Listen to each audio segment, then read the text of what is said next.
Hi, this is Rick Eymer with the Palo Alto Weekly, and we're here today with our Boys Athlete of the Week, Emilio Simbeck. He's the quarterback for Menlo School, just came off a career high, threw for something like 264 yards, and they beat an undefeated team, which was real good. They beat Hillsdale, and they took over kind of sole possession of, or they're in charge. I guess there is another team around, but they're in charge of the race. And Emilio, let's talk about that game a little bit.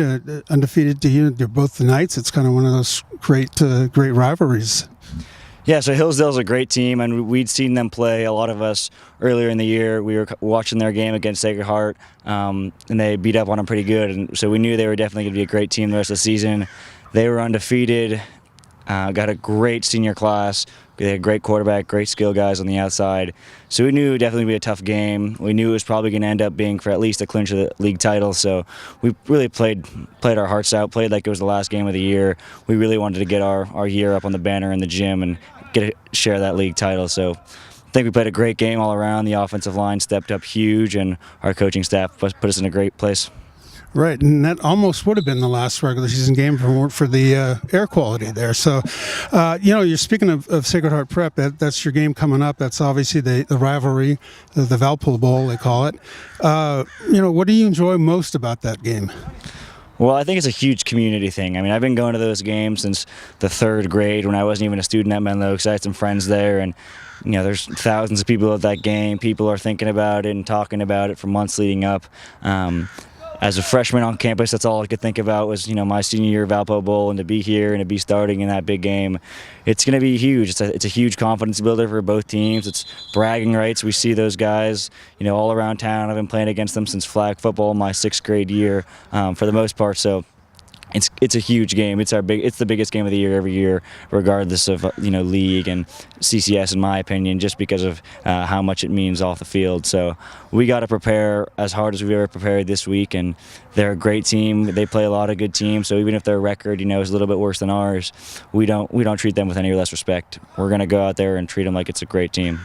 Right. Now, there was a chance that you might not have played against Hillsdale. I know that a couple of weeks ago you had a kind of a scary situation there, but kind of tell us, you missed the Woodside game, and then after the Woodside game, you just started to feel better.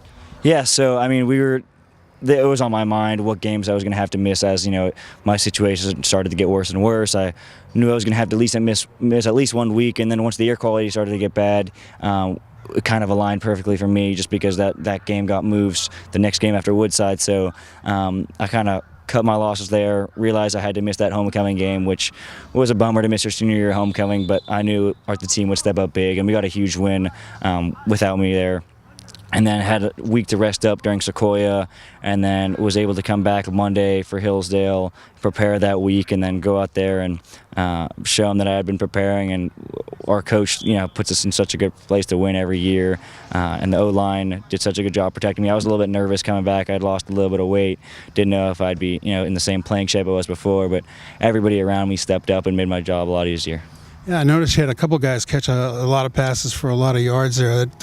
When I guess you're kind of, by this time in the season, you're pretty much in sync with your wide receivers. Oh yeah, definitely. I mean, we throw after practice a couple times a week, and we're a passing offense. Even though we've done a lot of running this year, and we've done great in that regard, we need to be in sync. That's one thing that I think is we have leverage over our opponents. Is we're constantly in sync, route running, timing wise, our patterns. We rep them so much in practice that we got to be able to throw them before we even see them. And when you got guys like Landon Smith, like David Schmeier, who can go for both over 100 yards in a game receiving against the top team, it's a great feeling. And I just think that we've done so much preparing, and then when you combine those skill guys into the mix, it's a great recipe.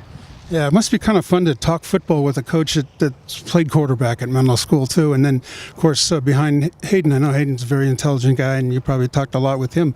I mean, what does it mean to have those kind of guys around? I mean, being a quarterback at Menlo, there's a great history of quarterbacks in Menlo, all the way from John Pay to Jack Hennigan to Hayden to DeKroger to Newton.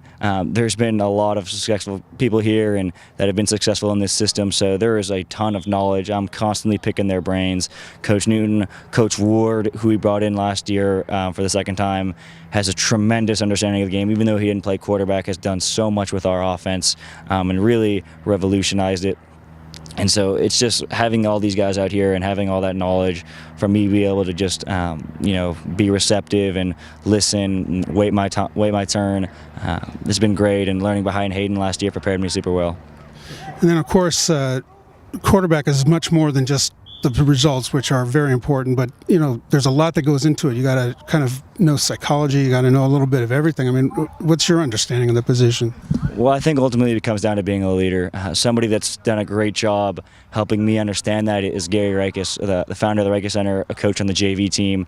He's been an incredible mentor to so many kids here, especially quarterbacks for so many years. He's taught me how to respond in the face of adversity, how to deal with teammates that might respond differently to constructive criticism or to support or whatever it may be. It's really just about navigating your guys and understanding how everybody's going to bounce back and how to lead people when the going gets tough, and how to make sure people stay grounded when you're doing really well and just always moving forward. Great. So we've been talking to Emilio Simbeck. He's our Athlete of the Week this week, and congratulations. Thank you very much. Appreciate it. And if you want to find out who our Athlete of the Week is next week, just hit that subscribe button down below or visit us at pasportsonline.com.